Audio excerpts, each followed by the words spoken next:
প্রিয় বন্ধুরা, আজকে আমি এই ভিডিওতে বিজ্ঞানের খুব ইন্টারেস্টিং কিছু কনসেপ্ট গল্পের ছলে আলোচনা করব। আশা করি এই ভিডিও দেখার পর তোমাদের বিজ্ঞান সাবজেক্টটার প্রতি ভালোবাসা জন্মাবে এবং বিজ্ঞান সাবজেক্টটা পড়তে আগ্রহী হয়ে উঠবে। তো চলো ফ্রেন্ডস, আজকের ক্লাস শুরু করা যাক। দেখো, প্রথমে একটু আলোচনা করছি নিউটনের গতিসূত্রগুলো নিয়ে। দেখো, আমরা এই নিউটনের গতিসূত্রগুলো ছোটবেলায় যখন পড়েছিলাম তখন খুব ভয় পেতাম। দেখো, আজকে আমি এগুলো গল্পের ছলে আলোচনা করব। নিউটন তার তিনটি গতিসূত্র দেন। এই গতিসূত্রের প্রথম গতিসূত্র হলো, দেখো, 1 নম্বর। খুব সিম্পল ভাষায় যদি বলি, কোনো বস্তু মনে করো স্থির আছে, মনে করো এই বোর্ডটা স্থির আছে, এটাকে যদি বাইরে দিয়ে ধাক্কা না দিই এটা কিন্তু স্থির থাকবে। মনে করো এই মার্কারটা যদি আমি কোনো জায়গায় রেখে দিই এটা কিন্তু স্থিরই থাকবে, বাইরে থেকে যদি ধাক্কা না দিই এটা কিন্তু এক জায়গা থেকে অন্য জায়গায় যাবে না। মনে করো এখানে একটা পাথরের টুকরো আছে, এটা একটা পাথর, এটাকে যদি আমি বাইরে থেকে ধাক্কা না দিই, ফোর্স না দিই, এটা কিন্তু এক জায়গা থেকে অন্য জায়গায় সরবে না। বুঝা গেল? তো এইটাই নিউটন তার প্রথম গতিসূত্রে বলেছেন, কোনো বস্তুকে যদি বাইরে থেকে বল না দেওয়া হয়, ফোর্স না দেওয়া হয়, তাহলে এই বস্তুটা কিন্তু স্থিরই থাকবে। যে বস্তুটা স্থির আছে সেটা স্থির থাকবে।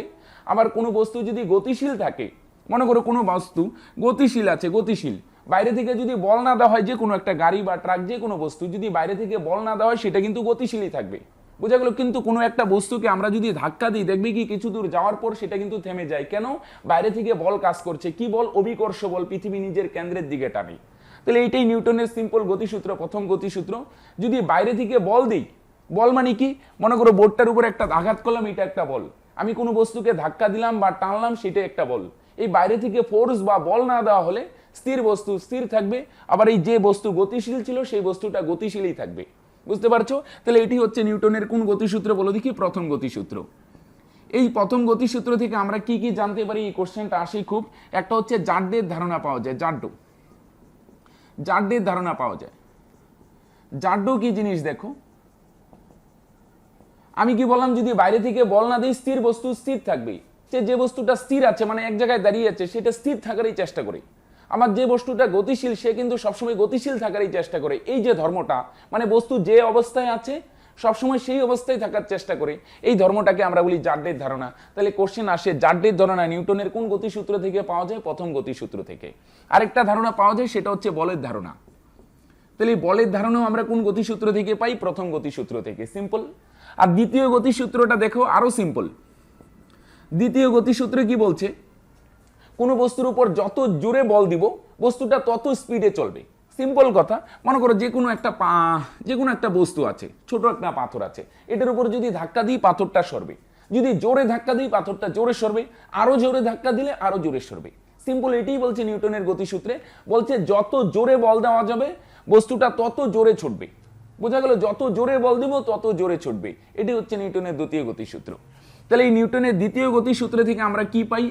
প্রথম গতিসূত্র থেকে যেমন বলের একটা কনসেপ্ট পাই বা ধারণা পাই, নিউটনের দ্বিতীয় গতিসূত্র থেকে আমরা জানতে পারি বলের মান। বুঝছো? বল মানে বাইরে থেকে যদি আঘাত করি কোনো বস্তুকে বা ধাক্কা দিই বা টানি, সেটাই হচ্ছে বল। এবার এখান থেকে আরেকটা কোশ্চেন আসে, বলের একক।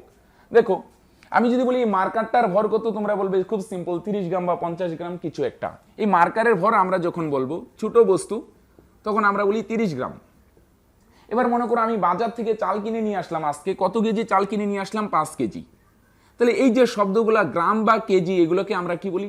একক। তো যখন এই মার্কারটার ভর কম, ছোট, তখন আমরা কি একক ব্যবহার করি? গ্রাম। যখন চাল কিনে নিয়ে আসলাম 5 কেজি, চালের ভর বেশি, যখন বেশি হয় ওজনটা, তখন আমরা কি একক ব্যবহার করি? কেজি। এই ছোট এককগুলাকে বলা হয় সিজিএস একক। ছোট যখন হবে তখন বলি সিজিএস, আর যখন বড় হবে তখন আমরা এটাকে বলি এসআই একক। ঠিক সিম্পল ভাবে বলেরও দুটো একক আছে। বল যখন অল্প হয়, মানে হালকা জোরে আঘাত করলাম, অল্প, তখন বল ছোট, তখন আমরা যে একক ব্যবহার করি সেটা হচ্ছে ডাইন। আবার এই বল যখন বড় হয় তখন আমরা আরেকটা একক ব্যবহার করি, সেটা হচ্ছে নিউটন। তাহলে বলের দুটো একক, ছোট হলে ডাইন ব্যবহার করি, আর যখন বড় হবে তখন আমরা ব্যবহার করি যে একক সেটা হচ্ছে নিউটন। এই ডাইনকে বলা হয় সিজিএস পদ্ধতিতে একক, আর এই নিউটনকে বলা হয় এসআই পদ্ধতিতে একক। এবার এখান থেকে আরেকটা কোশ্চেন আসে, ডাইন আর নিউটনের মধ্যে সম্পর্ক।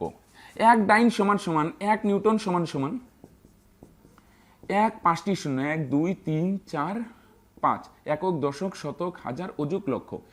1 নিউটন সমান সমান 1 লক্ষ ডাইন। এবার এটাকে সংক্ষেপে এইভাবে লেখা হয়, 5টি শূন্য আছে, এটাকে লেখা হয় 10, তার উপরে পাওয়ার 5। একের উপর 5টি শূন্য আছে, এটাকে আমরা সংক্ষেপে ভেবে লিখি 10 টু দি পাওয়ার 5 ডাইন। তাহলে 1 নিউটন সমান সমান কত ডাইন, 10 টু দি পাওয়ার 5 ডাইন। তাহলে বলের ছোট একক বা সিজিএস একক হচ্ছে ডাইন, আর এসআই একক হচ্ছে নিউটন। আর এই বলের মান কোন গতিসূত্র থেকে পাওয়া যায়, দ্বিতীয় গতিসূত্র থেকে। ওকে, আশা করি এতদূর ক্লিয়ার। তাহলে 1 নিউটন সমান সমান 10 টু দি পাওয়ার 5 ডাইন, মানে 1 লক্ষ ডাইন। এবার চলো আসি তৃতীয় গতিসূত্রে। তৃতীয় গতিসূত্র হচ্ছে সিম্পল, প্রতিক্রিয়ারই একটা বিপরীত প্রতিক্রিয়া থাকবে। যেমন আমি যদি এই বোর্ডের উপর আঘাত করি তাহলে কি পাওয়া যাবে বলো দেখি। আমি বোর্ডের উপর আঘাত করলাম, হাতের উপর একটা ব্যথা অনুভব করব। ঠিক আছে, যত জোরে আঘাত করব তত জোরে আমি ব্যথা পাবো। কেন? আমি বোর্ডের উপর আঘাত করছি, এটা ক্রিয়া, বোর্ডও উল্টা আমার উপর একটা প্রতিক্রিয়া দিচ্ছে। আমি যত জোরে ক্রিয়া করব বোর্ড তত জোরে কি দিবে, প্রতিক্রিয়া দিবে। তাহলে প্রত্যেক ক্রিয়ারই একটা সমান কি আছে বলো দেখি, প্রতিক্রিয়া। আমি বোর্ডের উপর যেটা দিচ্ছি সেটা হচ্ছে ক্রিয়া, আর বোর্ড যেটা আমার উপর দিচ্ছে সেটা হচ্ছে প্রতিক্রিয়া। তাহলে এই ক্রিয়া প্রতিক্রিয়ার ধারণা পাওয়া যায় নিউটনের কোন গতিসূত্র থেকে, সেটা হচ্ছে তৃতীয় গতিসূত্র থেকে। তাহলে এটি নিউটনের 3টা গতিসূত্র, এখান থেকে কি পাচ্ছি, ক্রিয়া আর প্রতিক্রিয়ার ধারণা। তাহলে দেখো নিউটনের 3টা গতিসূত্র, প্রথম গতিসূত্র থেকে আমরা কি পাই, জাড্ডের ধারণা। জাড্ডা মানে স্থির বস্তু, স্থির থাকবে, গতিশীল বস্তু গতিশীল, বলের ধারণা পাই। দ্বিতীয় গতিসূত্র থেকে পাওয়া যায় বলের মান, বলের দুটো একক, সিজিএস এর ডাইন, এসআইতে নিউটন। আর তৃতীয় গতিসূত্রে পাওয়া যায় ক্রিয়া প্রতিক্রিয়ার ধারণা। এবার আরেকটা কোশ্চেন আসে, নিউটনের 3টি গতিসূত্র তিনি কোন বইতে লিখে যান? নিউটন তার এই 3টি গতিসূত্র লিখে যান প্রিন্সিপিয়া বইতে। কি বইতে লিখে যান? নিউটন তার 3টি গতিসূত্র প্রিন্সিপিয়া বইতে লিখে যান। এবার চলো বিজ্ঞানের আরেকটি ইন্টারেস্টিং টপিক বোঝার চেষ্টা করি। প্রথমে একটা এক্সাম্পল দিই। মনে করো আমরা কোনো জায়গায় যখন যাব তখন আমরা কি করি, সব ব্যাগের মধ্যে আমরা কি করি, যত জিনিসপত্র আছে সেটা প্যাক করি। একটার উপর একটা, একটা ব্যাগ নেই, ব্যাগের উপর কি করি, একটার উপর একটা একদম চেপে একদম কি হয়, এরিয়াটা কম করার চেষ্টা করি। আমরা যখন কোনো জায়গায় করতে যাব লাগেজগুলো সব ব্যাগের মধ্যে প্যাক করে এরিয়াটা কি করার চেষ্টা করি, কমানোর চেষ্টা করি। বোঝা গেল কি বললাম? ঠিক সেম ভাবে এটা মনে করো মাটি উপরে মেঘ আছে, মেঘ থেকে যখন বৃষ্টির ফোঁটা নিচে নেমে আসবে, মেঘ থেকে যখন বৃষ্টির ফোঁটা নিচে নামবে, এত দূর জার্নি করবে, তখন বৃষ্টির ফোঁটাও কি করবে, তার এরিয়াটা কি করার চেষ্টা করবে, কমানোর চেষ্টা করবে। বুঝা গেল? বৃষ্টির ফোঁটাও কি করবে, তার এরিয়াটা কমানোর চেষ্টা করবে। এবার দেখো বৃষ্টির ফোঁটা যদি 4 কোণা হয় তাহলে কিন্তু এরিয়াটা বেশি লাগবে। তখন বৃষ্টির ফোঁটা কি করে, 4 কোণা না হয়ে কি করে, গোল হওয়ার চেষ্টা করে। গোল হলে এরিয়াটা কি হবে, কম লাগে, আর 4 কোণা হলে এরিয়াটা বেশি লাগে। তাহলে বৃষ্টির ফোঁটা এই যে কি করে গোল হয়, কিসের জন্য গোল হয়, এরিয়া কমানোর জন্য। এই ধর্মটাকে বলা হয় পৃষ্ঠটান। খুব ইম্পর্টেন্ট একটা কোশ্চেন, এটা প্রায়ই পরীক্ষায় আসে। বৃষ্টির ফোঁটা গোলাকার কেন হয়, তাহলে পৃষ্ঠটানের জন্য। পৃষ্ঠটান কম হলে কি হয়, তার এরিয়াটা কম হবে। এখান থেকে আরেকটা জিনিস জেনে রাখা ভালো, এই যে বায়ু আছে, বায়ুর কোন স্তরে ঝড়, মেঘ মানে বজ্রপাত, বৃষ্টি, এটা কোন স্তরে হয়? বায়ুর সবচেয়ে নিচের যে স্তর, বায়ুকে কয়েকটি স্তরে ভাগ করা হয়। নিচের স্তরটাকে বলা হয় ট্রপোস্ফিয়ার। কোন স্পিয়ার? ট্রপোস্ফিয়ার। মেঘ কোথায় দেখা যায়? ট্রপোস্ফিয়ারে। ঝড় বলো, বৃষ্টি বলো, কোন স্তরে হয়? এই ট্রপোস্ফিয়ারে হয়। যেহেতু ঝড়, মেঘ, বৃষ্টি এই স্তরে হয়, এর জন্য এটাকে বলা হয় ক্ষুব্ধমণ্ডল। এর উপরে আরেকটি স্তর আছে, বায়ুর এর উপরের স্তরকে বলা হয় স্ট্র্যাটোস্ফিয়ার। কি স্তর বলা হয়? স্ট্র্যাটোস্ফিয়ার। যেহেতু নিচের স্তর দিয়ে ঝড় বৃষ্টি হচ্ছে, এর জন্য জেট প্লেনগুলো কি করে, উপরের স্তর দিয়ে চলার চেষ্টা করে। বুঝে গেল? জেট প্লেনগুলো কোন স্তর দিয়ে চলাচল করে, সেটা হচ্ছে স্ট্র্যাটোস্ফিয়ার। আর এই স্ট্র্যাটোস্ফিয়ারে কিন্তু আরেকটা জিনিস জেনে রাখা ভালো, এখানে একটা ওজোন গ্যাসের স্তর থাকে। খুব ইম্পর্টেন্ট কোশ্চেন, প্রায় পরীক্ষায় আসে। ওজোন গ্যাসের স্তর কোন স্তরে থাকে? নিচেরটা ট্রপোস্ফিয়ার, এর উপরেরটা স্ট্র্যাটোস্ফিয়ার। এখানে ওজোন গ্যাসের স্তর থেকে এই ওজোন গ্যাস কি করে অতিবেগুনি রশ্মি থেকে পৃথিবীতে রক্ষা করে। কিন্তু এই ওজোন স্তর এখন খুব ক্ষতিগ্রস্ত হচ্ছে মেইনলি দুটো গ্যাসের কারণে। একটা হচ্ছে সিএফসি, ক্লোরোফ্লোরোকার্বন। এই গ্যাসটা ক্ষতি করে। এই গ্যাসটা কোথায় পাওয়া যায়? এখন যে ঠান্ডা করার যে যন্ত্রগুলা, ফ্রিজ, রেফ্রিজারেটর, এই যন্ত্রগুলা থেকে একটা ক্ষতিকর গ্যাস উৎপন্ন হয় সিএফসি। এই সিএফসি গিয়ে ওজোন স্তরকে কি করছে? ক্ষতিগ্রস্ত করছে। তো ওজোন স্তর ক্ষতিগ্রস্ত হলে কি হবে? অতিবেগুনি রশ্মি পৃথিবীতে আসবে, যেটা কিন্তু খুব ক্ষতিকর।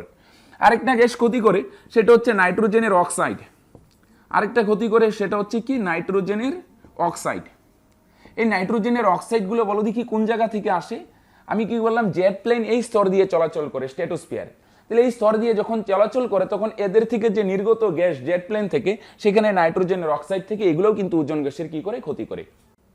এবার দেখো আলোর কিছু ইন্টারেস্টিং কনসেপ্ট বোঝার চেষ্টা করি। মনে করো এখানে আলো আসছে, লাইট আসছে, এই লাইট এসে কি হয়? বোর্ডে ধাক্কা লাগছে। বোর্ডে ধাক্কা লেগে ভিতরে যাওয়ার চেষ্টা করবে, কিন্তু ভিতরে যেতে পারবে কি না? তার আলোটা ধাক্কা খেয়ে এদিকে চলে আসছে, এই ঘটনাকে বলা হয় আলোর প্রতিফলন। কি বলা হয় এটাকে? আলোর প্রতিফলন। বোঝা গেল? আলো যখন যেতে পারবে না, ভিতরে ধাক্কা খেয়ে এদিকে চলে আসবে, তখন এটাকে বলি প্রতিফলন।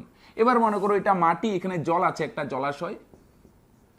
এবার যখন সূর্যের আলো এই জলের উপর পড়বে, তখন কিছুটা ধাক্কা খেয়ে উপরে চলে যাবে, এটাকে বলি প্রতিফলন। আর কিছুটা আলো কিন্তু ভিতরেও প্রবেশ করবে। এই যে আলো ভিতরে যদি প্রবেশ করে তখন সেই ঘটনাটাকে আমরা কি বলি, প্রতিসরণ। ছোটবেলায় পড়েছিলাম, কিন্তু এই টপিকগুলো শুনে আমরা খুব ভয় পেতাম, কিন্তু এগুলো খুব ইন্টারেস্টিং টপিক এবং খুব সিম্পল টপিক। যদি ধাক্কা খায় এদিকে চলে আসে প্রতিফলন, আর যদি ভিতরে যায়, ভিতরে যাওয়ার সময় কিন্তু সোজাসুজি যায় না, একটু দিক পরিবর্তন করে যায়, তখন সেটাকে আমরা কি বলি, প্রতিসরণ। এবার এই আলোর যখন প্রতিসরণ হবে, ভালো করে বোঝার চেষ্টা করো। সূর্যের আলোর মধ্যে সাদা আলো, এখানে টোটাল 7টি কালার থাকে। কয়টি বর্ণ থাকে? 7টি বর্ণ। এগুলোকে সংক্ষেপে কি বলা হয়? তোমরা পড়েছো বেনি আসহ কলা। তাহলে সূর্যের সাদা আলোর মধ্যে কয়টি কালার থেকে? 7টি। সংক্ষেপে বেনি আসহ কলা: বেগুনি, নীল, আকাশী, সবুজ, হলুদ, কমলা, লাল। বুঝা গেল? বে দিয়ে বেগুনি, নি দিয়ে নীল, আ দিয়ে আকাশী, স দিয়ে সবুজ, হলুদ, ক দিয়ে কমলা, লা দিয়ে লাল। এবারে যখন এই আলো, সাদা আলো ভিতরে প্রবেশ করবে, তখন 7টি ভাগ হয়ে যাবে। বুঝা গেল? এই দিক পরিবর্তন করে ভিতরে যাবে। এদিকে গেলে মনে করো লাল আলো, ভিতরে যখন যাবে একটু টার্ন নিবে, বেঁকে যাবে। হ্যাঁ, সবচেয়ে বেশি বেঁকবে কোন আলো বলো দেখি? সেটা বেশি বেঁকবে হচ্ছে বেগুনি আলো। বুঝা গেল? তো এই যে আলু সরে যাচ্ছে, এটাকে বলা হয় আলুর চ্যুতি। তাহলে বলো দেখি কোন বর্ণের আলুর চ্যুতি সবচেয়ে বেশি হচ্ছে? সেটা হচ্ছে বেগুনি বর্ণের। খুব ইম্পর্টেন্ট কোশ্চেন। তাহলে আলোর প্রতিসরণে কোন বর্ণের চ্যুতি সবচেয়ে বেশি হয়? বেগুনি। আর সবচেয়ে কম বেঁকে কোন আলো বলো দেখি? সেটা হচ্ছে লাল বর্ণের আলু। তাহলে যেহেতু এটা কম বাঁকছে, তাহলে এটার চ্যুতি কি হবে? কম। তাহলে কোন বর্ণের আলোচ্যুতি কম হয়? সেটা হচ্ছে লাল বর্ণের। আর কোন বর্ণের আলোচ্যুতি সবচেয়ে বেশি হয়? বেগুনি। এবার যখন ভিতরে যাবে, দেখো লাল আলু প্রায় সোজাসুজি চলে যায়। যেহেতু লাল আলু সোজাসুজি যাচ্ছে, তাই লাল বর্ণের আলোর বেগটা কি হয় বলো দেখি? বেশি হয়। আর যেহেতু বেগুনি আলোর বর্ণ একটু বেশি বাড়ছে, তাই এর বেগ কি হয় বলো দেখি? কম হয়। তাহলে এটাও আসে, কিন্তু সাদা আলোর মধ্যে সবচেয়ে বেশি বেগ কোন বর্ণের বলো দেখি? এটা হচ্ছে বেশি। যেহেতু লাল সোজাসুজি যাচ্ছে, তাই লাল বর্ণের আলোর বেগ হচ্ছে কি হয়? সবচেয়ে বেশি হয়। আর বেগুনি বর্ণ অনেকটা টার্ন নিচ্ছে, এর জন্য বেগুনি বর্ণের আলোর বেগ কি হচ্ছে? কম হচ্ছে। এখানে আরেকটা কোশ্চেন আসে, প্রতিসরাঙ্ক। যেই বর্ণের আলোর চ্যুতি সবচেয়ে বেশি, কোন বর্ণটা বলো দেখি বেশি টার্ন নিচ্ছে? বেগুনি। তাহলে এটার বলবো এটার প্রতিসরাঙ্ক বেশি। কি বলা হয়? প্রতিসরাঙ্ক। প্রতিসরাঙ্ক বলতে কে বেশি টার্ন নিচ্ছে। দেখো বেগুনি বর্ণ বেশি টার্ন নিচ্ছে, তাই বেগুনি বর্ণের প্রতিসরাঙ্ক কি হবে? বেশি হয়। আর লাল বর্ণ প্রায় সোজাসুজি যাচ্ছে, তাই লাল বর্ণের প্রতিসরাঙ্ক কি হবে? কম হবে। বোঝা গেল? তাহলে যদি বলে প্রতিসরাঙ্ক কার বেশি হবে? বেগুনি। কোন বর্ণের চ্যুতি বেশি হয়? বেগুনি। কিন্তু যদি বলে স্পিড কোন বর্ণের বেশি হবে, সেটা হচ্ছে কি বলো দেখি? লাল বর্ণের স্পিড সবচেয়ে বেশি হবে। তো ফ্রেন্ডস, আজকে এই পর্যন্তই। দেখা হচ্ছে নেক্সট ভিডিওতে। ভিডিওটি কেমন লাগলো তোমরা অবশ্যই আমাকে একটু কমেন্ট করে জানাবে।